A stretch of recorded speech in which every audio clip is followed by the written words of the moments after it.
ज़रा तो इतना बता दो भगवन, लगन ये कैसी लगा रहे हो, मुझी में रहकर मुझी से अपनी ये खोज कैसी करा रहे हो।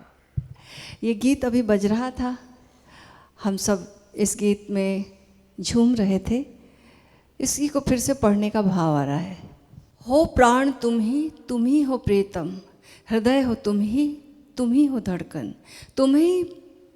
तुम्हें पुकारूं, तुम ही को चाहूं, ये कैसी लीला करा रहे हो। तुम ही हो स्वर और तुम ही हो रचना, तुम ही प्रार्थना तुम ही वंदना, तुम्हारी स्तुति तुम्हें सुनाऊं, अजब ये पूजा करा रहे हो।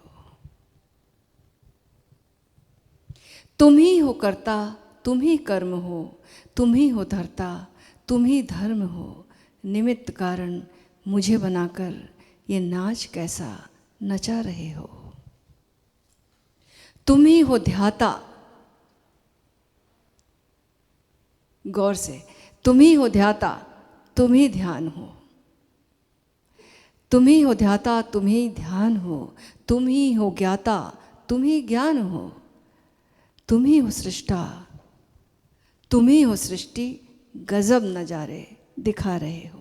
ज़रा तो इतना बता दे भगवन, ज़रा तो इतना बता दो भगवन, ये खोज कैसी करा रहे हो।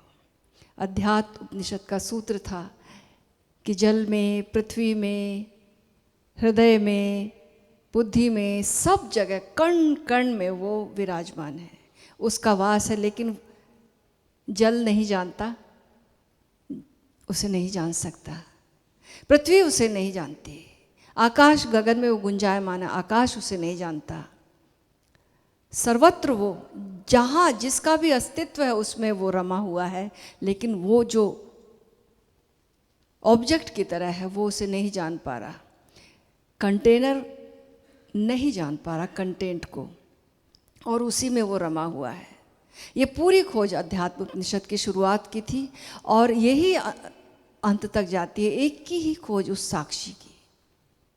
वो जो हमारे भीतर विराजमान है वो हमारी इंद्रियों के माध्यम से बाहर जाता है और बाहर से भटकाव पूरे भूलना हो जाता है, विस्मरण हो जाता है, और फिर वही ऊर्जा विभिन्न जिन इंद्रियों से बाहर गई थी उतने ही तरीकों से, दर्शन से, श्रवण से, स्पर्श से, गंध से, स्वाद से, संतुलन से, सारी इंद्रियों से वो वापस लौटती है। उन्हीं द्वारों से, जिन द्वारों से गई थी, उन्हीं द्वारों से वही ऊर्जा वापस लौटती है और भीतर स्वयं ही स्वयं को अनुभव करती है, और तभी संतोष मिलता है। अदरवाइज ये बेचैनी जारी रहती है, ये ऊहापोह जारी रहता है, ये अतृप्ति हमेशा अतृप्ति बनी रहती है। लेकिन जब वो लौटती है अपने भीतर और स्वयं को अनुभव करती है, अपने स्वरूप में लीन हो जाती है, तो बात बन जाती है। तो उसी हिसाब से प्रत्येक चक्र में उसका अनुभव हो रहा है, क्योंकि मीटिंग पॉइंट हर एक चक्र है, तो हर एक चक्र के माध्यम से एक एक योग के द्वारा हम उसको अनुभव करते हैं। योग यानी मिलन, स्वयं का स्वयं से मिलन।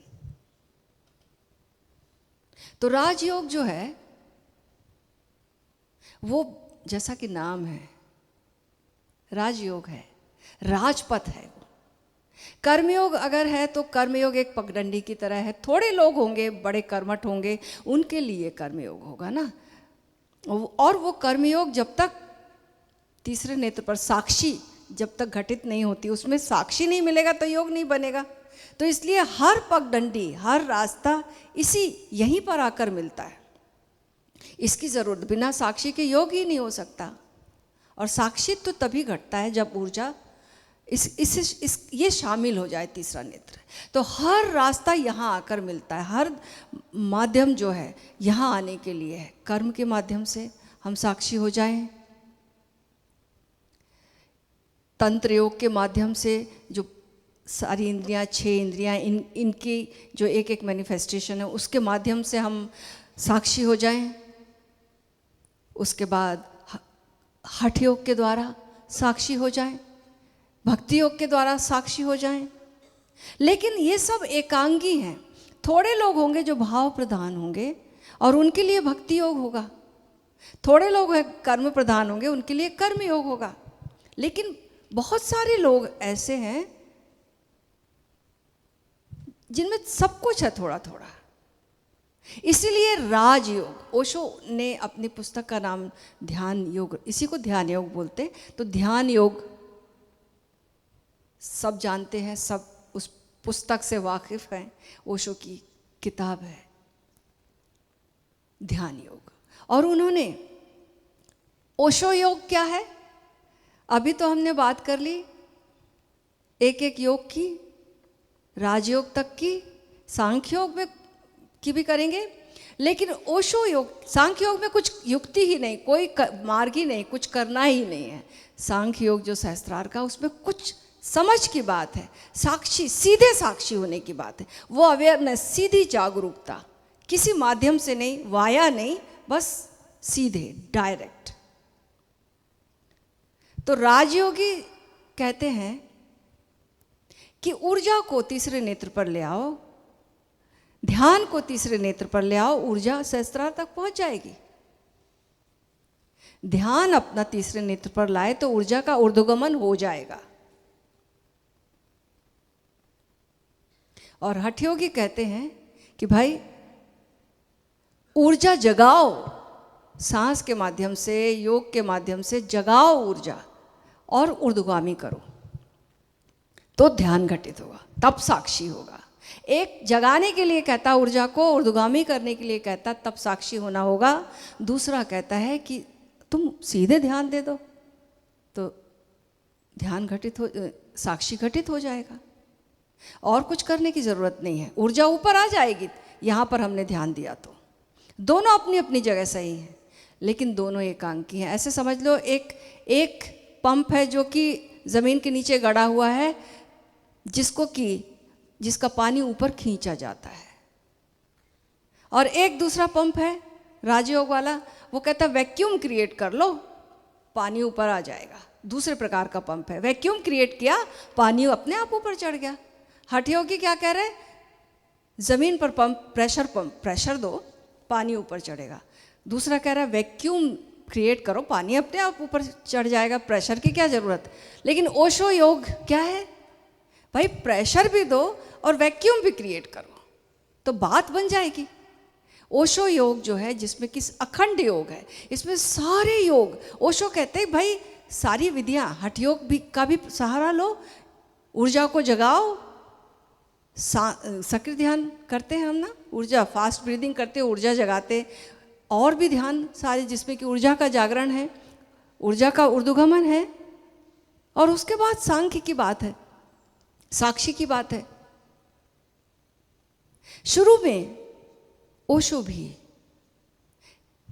निष्क्रिय ध्यान कराते थे, सक्रिय ध्यान नहीं था, निष्क्रिय ध्यान था उनका, शिथिल ध्यान उसका नाम था। वो कुछ नहीं, जिसमें कि शुरू में आपने देखा होगा उनके शिथिल ध्यान, YouTube में भी देखे होंगे, और भी, जिसमें कि वो कुछ नहीं करा रहे, बस मात्र बैठना अथवा लेटना और सुझाव दे रहे, शरीर शिथिल हो रहा, उस सुझाव के माध्यम से बिल्कुल छोड़ दे रहे, कुछ भी नहीं करा रहे, बस आपको कुछ नहीं करना, मात्र बैठना सीखना है।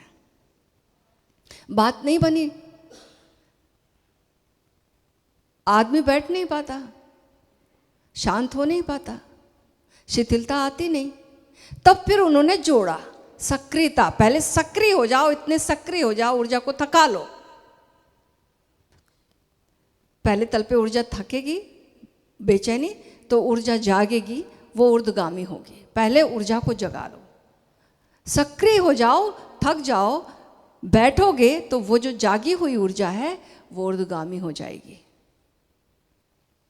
तो उन्होंने फिर सक्रिय ध्यान, और जब ऊर्ध्वगामी होगी तब साक्षी घटित होगा और शांति आएगी, तब शांत हो सकते। पहले बेचैनी खत्म करो, फिर जब शांत बैठोगे तो अपने आप, बाकी तो कुछ अंतिम तो बात वही है ना कि sitting silently doing nothing, spring comes and grass grows by itself. Ultimate बात तो वही है कि हमें बैठना तो आ जाए।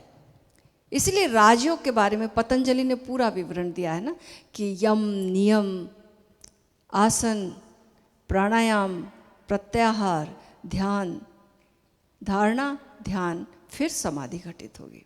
यम जो है, क्या नहीं करना चाहिए उसके बारे में बताया। मान लो एक हमको बीमारी है और एक डॉक्टर के पास हम गए, तो वो बताएगा तुम्हें ये नहीं करना, ये नहीं खाना, और तुम उसकी बात नहीं मानोगे तो आगे की यात्रा नहीं हो सकती, स्वास्थ्य नहीं मिल सकता। तो क्या क्या नहीं करना, ये यम है। नियम, अब क्या क्या करना है। अब डॉक्टर कहेगा कि ये दवाई खाना है तुम्हें, ये चीज़ लेना है तुम्हें। तुम एक चीज़ मानोगे, अगर तुमने यम नहीं किया तो नियम नहीं हो सकता, याद रखना। अगर तुमने यम नहीं किया तो दूसरा स्टेप आ ही नहीं सकता। डॉक्टर के पास तुम जाओगे, बोलोगे आपने कहा ये नहीं खाना, ये सावधानी बरतनी, हम तो नहीं बरतेंगे, आप जो दवाई खा रहे हैं सिर्फ हम वही खाएंगे, तो डॉक्टर भगा देगा आपको, नहीं ट्रीटमेंट कर सकता आपका। तो यम, नियम, फिर आसन। अब नियम साधने के बाद आसन, अब स्थिरता आनी चाहिए। कैसे वो आसन खोज लिया जाए, कैसे वो अपने शरीर की स्थिति खोज ली जाए जहाँ पर हम स्थिरता को प्राप्त हो सके। अब हलन चलन नहीं, स्थिर होना है। शरीर भी स्थिर होता है तो मन उसमें स्थिर होने लगता है। पहला स्टेप है शरीर का स्थिर होना। तो ये तभी होगा जब हमने नियम साधे। भाई हमने बहुत खाना खा लिया है, बहुत थक गए हैं, बहुत थकान के बाद, बहुत ओवर ईटिंग के बाद आप बैठोगे तो बैठ नहीं सकते। आप ओवरवेट हो, आपका ब्लड प्रेशर बढ़ा हुआ है, शुगर बढ़ी हुई है, तो आप बैठ नहीं सकते, आपका शरीर बेचैन होगा। तो इसलिए यम नियम आपने पाला, तब आसन सधेगा। आसन के बाद, आसन जब सधता है, अब इसके बाद प्राणायाम। अब सांसों को, जिससे कि मन, इस सधे हुए शरीर में अब मन शिथिल होकर, ऊर्जावान होकर, जागरूक होकर, प्राणों का विस्तार होगा हमारा, हम फैलेंगे, हमारा चेतना का पात्र फैलेगा, तभी तो परमात्मा उसमें उतरेगा। प्रत्याहार, अब सारी सब चीज़ें समेट लो अपने भीतर, सारे दुनिया से जो भी इन्वॉल्वमेंट है वो ख़त्म करो। प्रत्याहार, फिर धारणा। कैसे होगा प्रत्याहार के बाद धारणा? एक एक स्टेप याद रखना। पिछला नहीं किया, आसन नहीं किया तो प्रत्याहार नहीं होगा। बैठोगे नहीं सीधे, इधर उधर डोल रहे हो, शरीर डोल रहा है, मन तो डोलता ही रहेगा, प्रत्याहार नहीं होगा। शरीर शिथिल हो गया, मन स्थिर होने लगेगा, प्रत्याहार हो गया। अब फिर उसके बाद धारणा। पॉजिटिविटी से शुरू करो, पॉजिटिव विजुलाइजेशन, बहुत आशा, बहुत उत्साह के साथ। परमात्मा हमारे भीतर है, जरा तो इतना बता दे भगवान, लगन ये कैसी लगा रहे हो, इतना पास है वो, मुझी में रहकर मुझी से अपनी ये खोज कैसी करा रहे हो, इतना करीब है, इतना करीब से भी करीब है, ऐसी आशा। अगर हम सोचेंगे दूर से ही दूर है, हमसे कैसे हो सकता, हम तो तुच्छ आदमी, किसी कृष्ण मूर्ति को हो सकती चॉइसलेस अवेयरनेस, सांख्य योगी वो हो सकते हैं, कोई अष्टावक्र हो सकते हैं, कोई ओशो हो सकते हैं, हम कैसे हो सकते नहीं। बहुत आशा, पॉजिटिव विजुलाइजेशन, बहुत पॉजिटिविटी, बहुत धैर्य के साथ जब हम शुरू करते, पॉजिटिव संकल्पना, ये धारणा है। सत्यम शिवम सुंदरम की संकल्पना याद रखना। हम जो धारणा करते वही हमें संसार में मिलने लगता है, और वैसी वैसी परिस्थितियाँ हमारे आसपास निर्मित होती हैं और वैसी घटनाएं घटती हैं। तो धारणा कि परमात्मा हम ही में है और इतनी करीबी है कि हम जो कहेंगे, मेरी आवाज़ वो नहीं सुनेगा तो कौन सुनेगा, मेरी खोज के प्रति वो कृपा नहीं करेगा तो कौन करेगा। वो उसकी कृपा की बरसात होगी पूरे भरोसे के साथ, हौसले के साथ, तो फिर पूरा अस्तित्व सहयोगी हो जाता है। धारणा, अब ध्यान, ये राजयोग यहाँ से शुरू हुआ। ध्यान यहाँ पर, अब यहाँ जब तक हमने निराकार के प्रति नहीं जागे तो आकार हमें उलझाए रखेगा। तो तीसरे नेत्र से हमारे ध्यान की शुरुआत होती है। सच पूछो, इसके नीचे जब तक ऊर्जा रहती है तो बार बार हम बाहर बाहर बाहर खींचते रह जाते हैं। अटकते रह जाते हैं, भटकते रह जाते हैं। लेकिन जब तीसरा नेत्र जो यहाँ पर जागरूक होता है, यहाँ पर ऊर्जा आती है, तो ये चुंबक की तरह काम करता है। अब ये हमारे ऊर्जा को बार बार खींचता है, हमारे ध्यान को यही खींचने लगता है। शुरू में हम ध्यान देते हैं, बाद में इसकी क्वालिटी है इस तीसरे नेत्र की कि यही हमारे ध्यान को बार बार खींचता है और हम अपने भीतर रमने लगते हैं। अब भीतर रमने का मतलब भीतर जाएंगे, अंतर जगत मिलेगा, कुछ परछाइयाँ मिलेंगी बाहर की, लेकिन उसके बाद अपने भीतर जो निराकार है उसमें हमारी पैठ जमने लगती है। इस निराकार में पैठ जब जमती है, राजयोग, ध्यान घटित हो गया, ध्यान योग। ओशो ने कई विधियां इसके लिए दी हैं कि तीसरा नेत्र कैसे हमारा एक्टिव हो। शुरू में वो कुछ ऊर्जा जागरण का करवाने के बाद, उसके बाद वो जब स्वयं ध्यान करवाते थे तो कहते थे अंगूठे से तीसरे नेत्र को रगड़ो, और उसके बाद अपने भीतर प्रकाश दिखवाते थे वो। ये सूक्ष्म विधि हो गई। मंडल ध्यान कराते थे, गौरी शंकर ध्यान कराते थे, त्राटक ध्यान, तो कई त्राटक तो वो स्वयं ही कराते थे अपने ऊपर, और उनका त्राटक बहुत ही डिफरेंट ढंग का, ट्रेडिशनल त्राटक से हटकर। एनर्जी दर्शन, ये सारे राजयोग के प्रयोग। एनर्जी दर्शन देते थे वो, अपनी ऊर्जा तीसरे नेत्र पर अंगूठा रखकर ऊर्जा देते थे। तो उन्होंने ये सारे प्रयोग कराए। इसके बाद सहस्त्रार पर पहुंचना अपने आप हो जाता है। तीसरे नेत्र पर हमने अपने आप को थिर किया, अपने निराकार में पहुंच गए,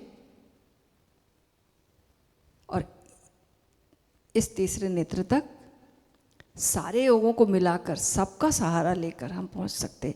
कभी हम भक्ति योग से भी पहुंच सकते हैं, कभी हम हठ योग से भी पहुंच सकते हैं, कभी हम कर्मयोग से भी पहुंच सकते हैं। जब जैसा चेतना की स्थिति है वैसा कर लो, क्योंकि हम संसार में रह रहे हैं। कभी हमें कर्म भी करना पड़ेगा, काम में भी हैं हम, कभी हम आराम में भी हैं। तो हर स्थिति में, कभी हम भोजन कर रहे हैं, कभी स्नान कर रहे हैं, तो तंत्र योग के माध्यम से ध्यान हो जाए। तो हर विधि से जब जब हम जो जो स्थिति में हैं, जो जो कर्म में हैं, उस सब का उपयोग कर लेना है और ध्यान को पूरे जीवन में फैला लेना है। ऐसा नहीं कि बस हमने आधा घंटा ध्यान कर लिया, बात बन गई, ऐसा नहीं।